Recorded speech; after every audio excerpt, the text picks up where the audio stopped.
I'm in a slump.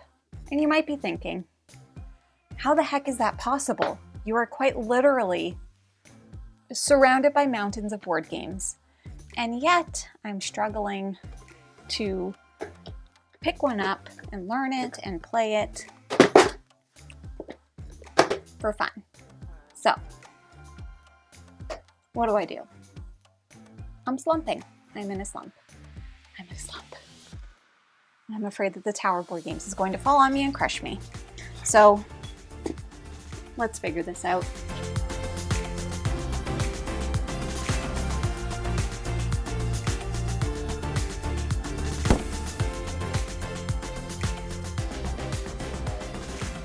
Hello everyone, welcome back to Foster the Meeple, a channel all about board games and being in a board game slump.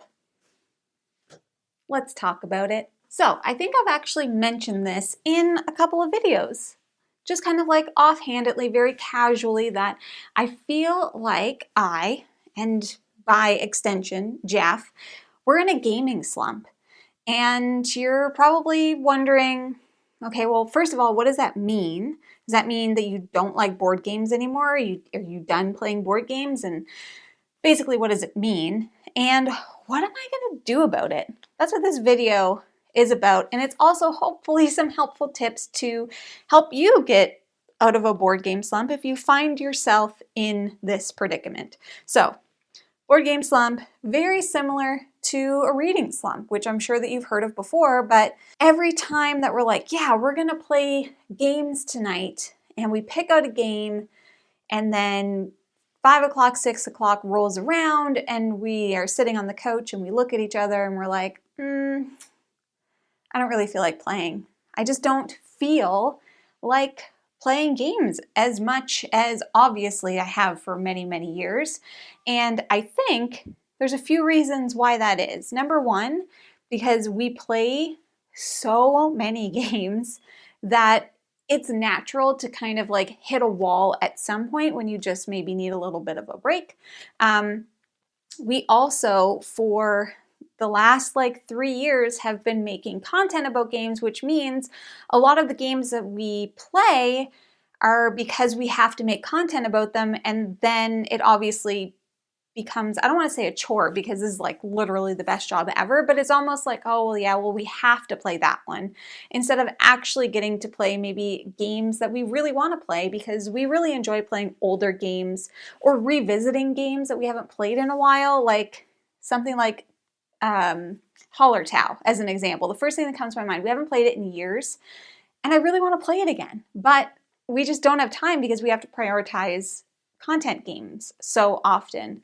And we've also kind of gotten out of our game night routines, and we've been really burnt out on like conventions as well, where once again, gameplay often becomes something that is like, well, we have to find a game that we can play with a bunch of people. We have to find this little party game or whatever. And it's not really inducive to the types of games that maybe we really want to play.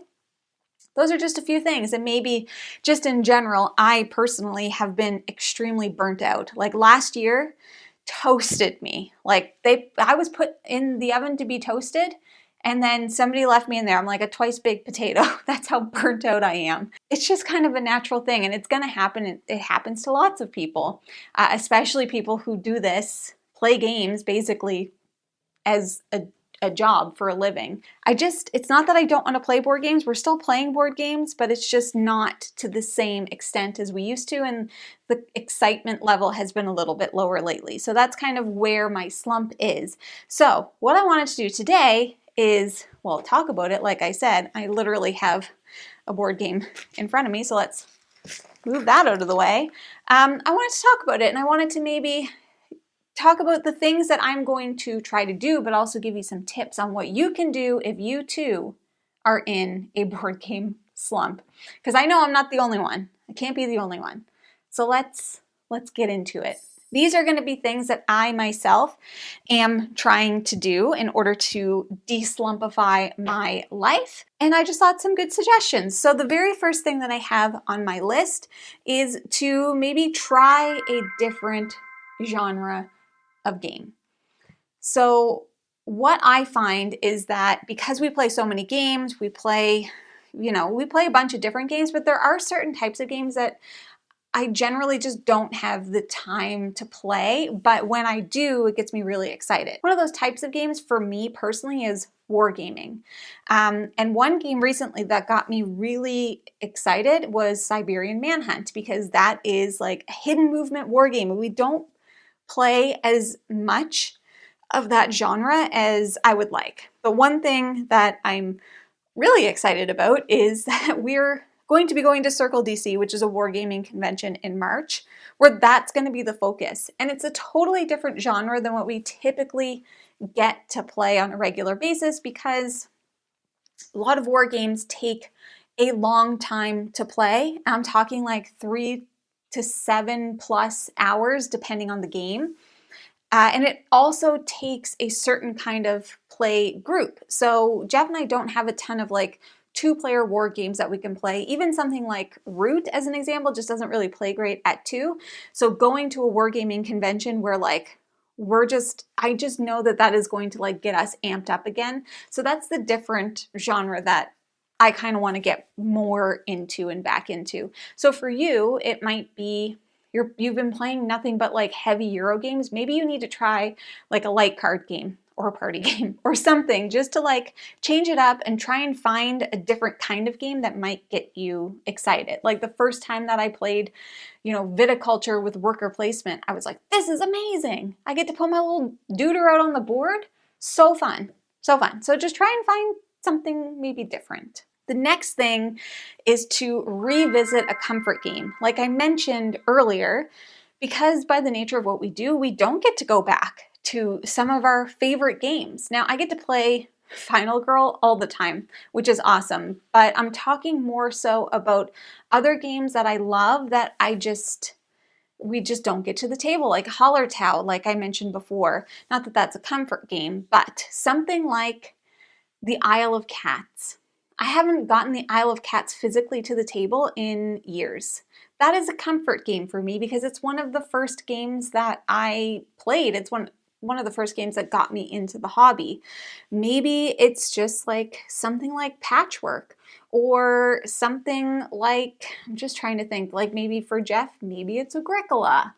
Yuck, I don't know, could be whatever, but to revisit a comfort game. I just want to look at my shelf. I want to pull something off of my shelf that I already know I love, and I haven't gotten to play it in forever. Like one of those games for me actually is Mansions of Madness. And we recently got another expansion, and we got it and then we haven't played it. So I would love to get that, because Mansions of Madness is definitely a comfort game for me because it ties into that nostalgia. Nostalgia is very powerful. So even like something like Clank, like maybe I just need to go back and play a game that was one of the reasons why I fell in love with the hobby. A little bit of nostalgia never hurt no one, okay? Next up is to play a game solo. I solo board games all the time, but I think sometimes the main one that I play solo is Final Girl. Got no problems there. I've been playing Final Girl all the time.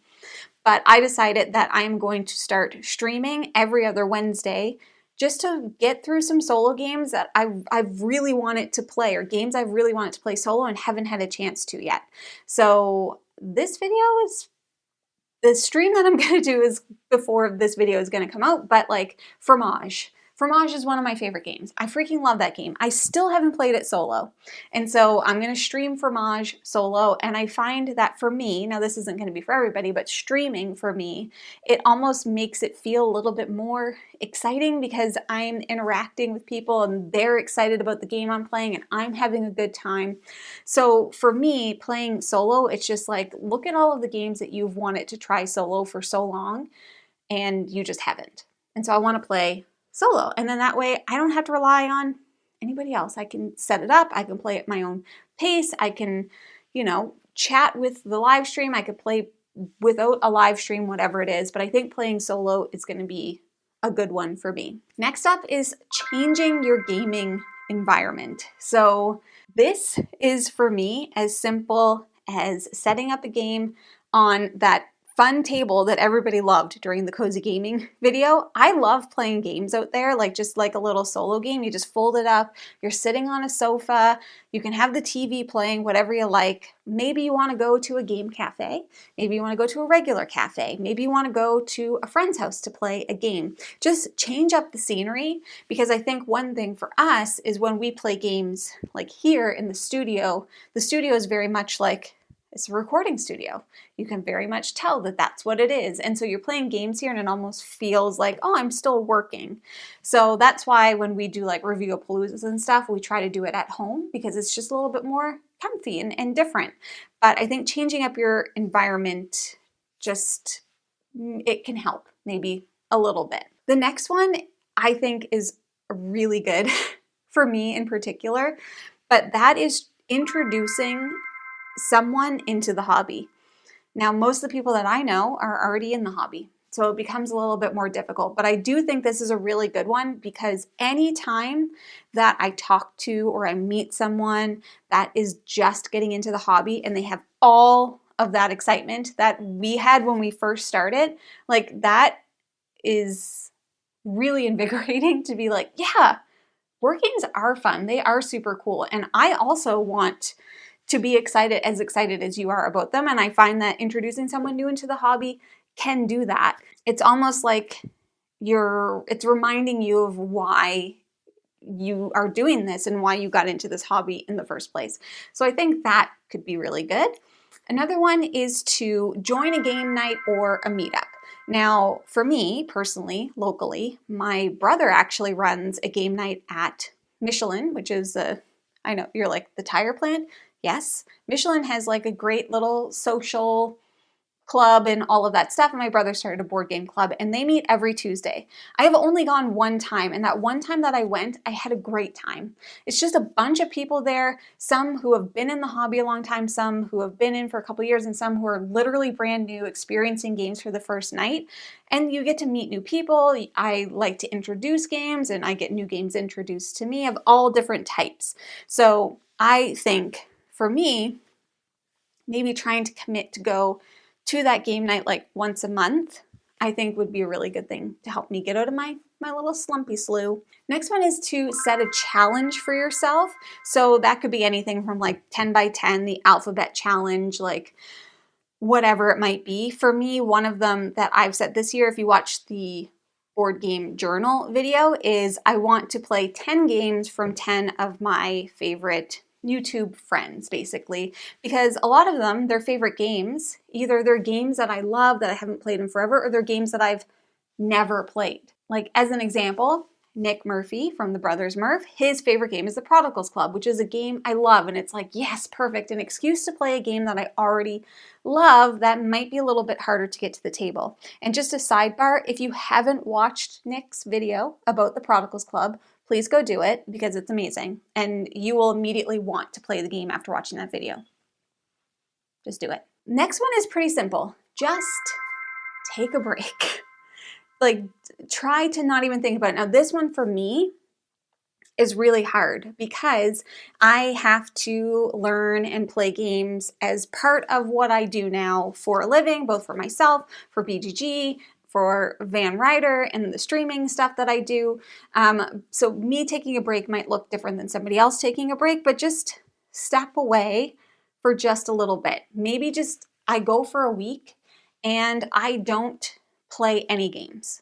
I don't play on BGA. I don't play anything physical. I just take a step back. And sometimes absence makes the heart grow fonder, and you might miss it. You might be like, oh man, I'm really itching to play a board game. I haven't played one in like a week or something like that. So I think taking a break, absence makes the heart grow fonder. So maybe just try it. And then if it's been like a week, 2 weeks, a month, and you're still like, I still don't feel like playing games, I don't know. Maybe it's time to find a new hobby. I don't think that's going to happen to me, obviously, because I love board games too much. And it would be like, the fact that it would be hard for me to even take a break for a week shows me that I can get over this slump pretty easily, but it's just, maybe just take a couple days off. Just don't even BGA it. Don't even baga it. You know what I mean? Next up is watch board game content. As you may know, I watch so much YouTube, all the YouTube, and I watch all different kinds of YouTube. I watch reading content. I watch small business content. I watch cozy video game content. I watch like Good Mythical Morning. I watch Disney content. And of course, I watch board game content. However, recently, the only board game content I've watched is when I can catch Nick and Mike's live streams, the Brothers Murph, and make like some of their videos because they pop up.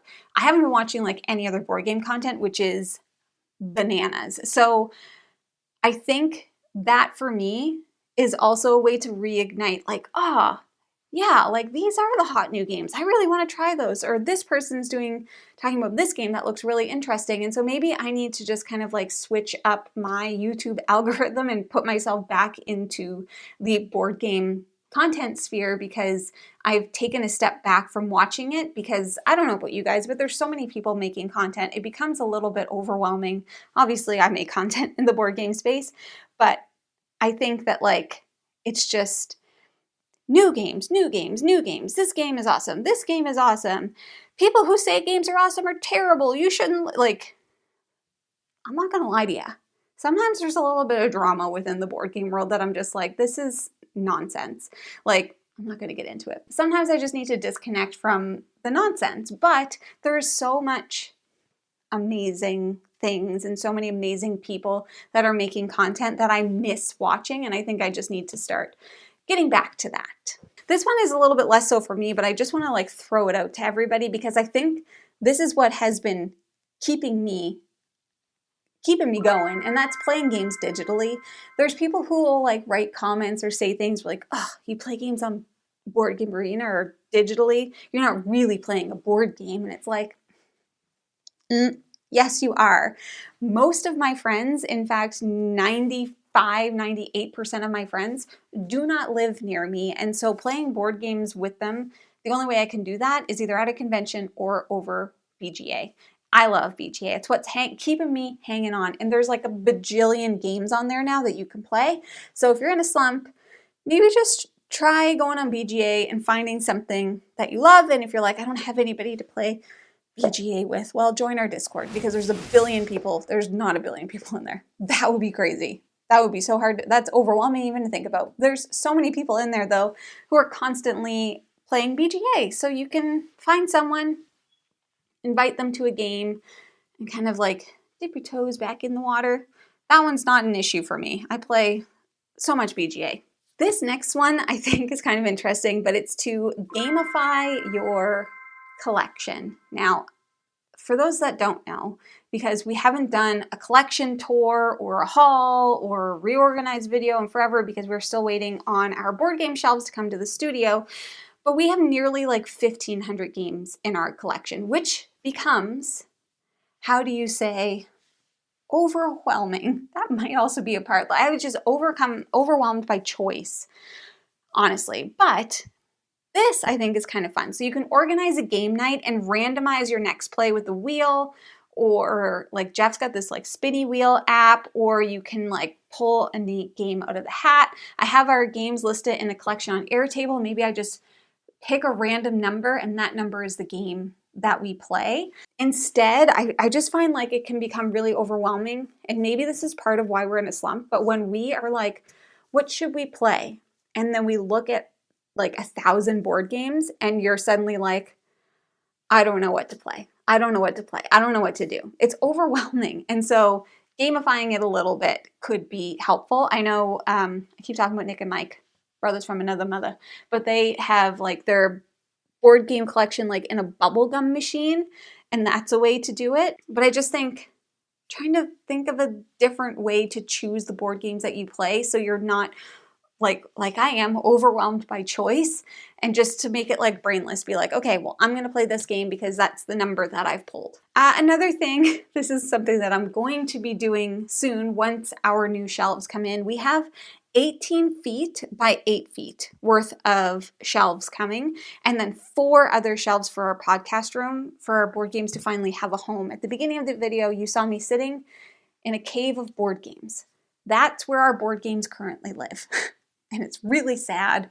I hate that they're in there like that, but it will be fixed soon. So this is rearranging your game shelf because it can help you rediscover some games that are on your shelf that maybe you haven't looked at in a while. I personally love organizing my game shelves, as you may know from the videos that I've done.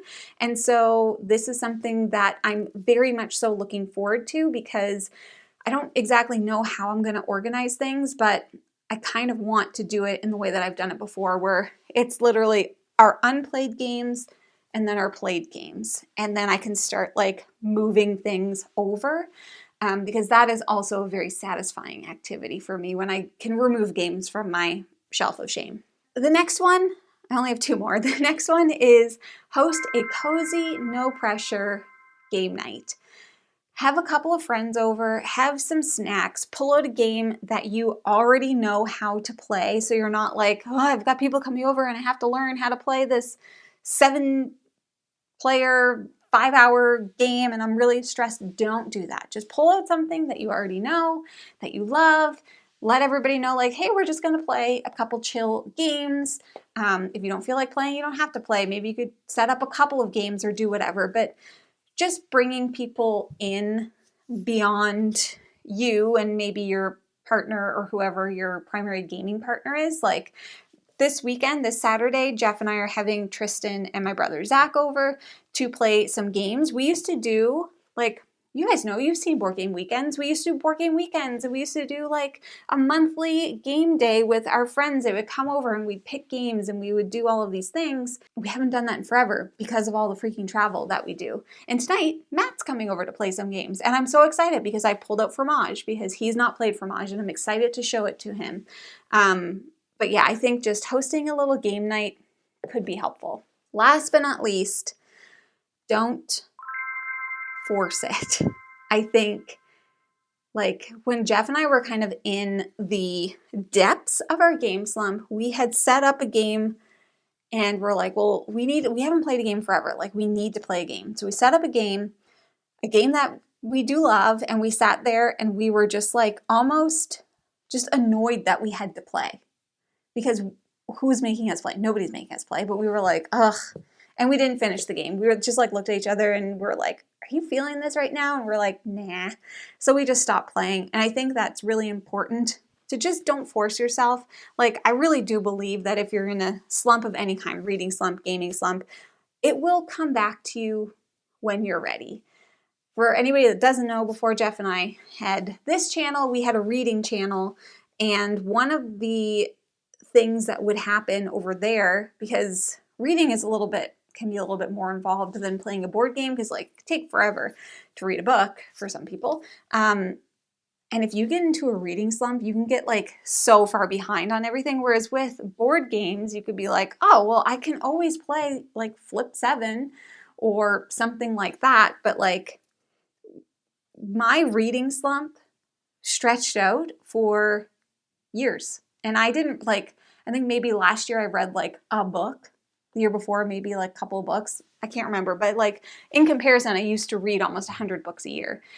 And now finally, I'm getting that passion back. And the reason why that happened is because I found a book that got me back into it.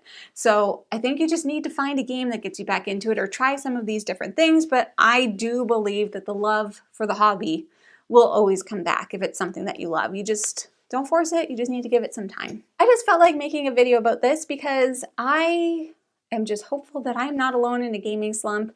I'm really excited for the game night tonight and for the game day this weekend and for Circle DC, actually, and for BGG Con, because those are the types of cons that I feel like there's just no pressure. Whereas like some of the other cons, there's a lot of pressure, and in these ones it's way less, and we get to play so many great games that we love. So anyways, I think the slump will soon be coming to an end. And if you're in a slump, I hope yours also comes to an end soon. Let me know in the comments below if you have any suggestions for getting out of something like a gaming slump. I would love to know. But that's everything that I have for today. Now, if you're interested in buying board games, because sometimes getting a new game can get you out of a slump, you should first start by checking your friendly local gaming store. And for us, that's the Boardroom Game Cafe. And if you like what you see, Please subscribe. I hope to see you again soon. And now I say goodbye, goodbye.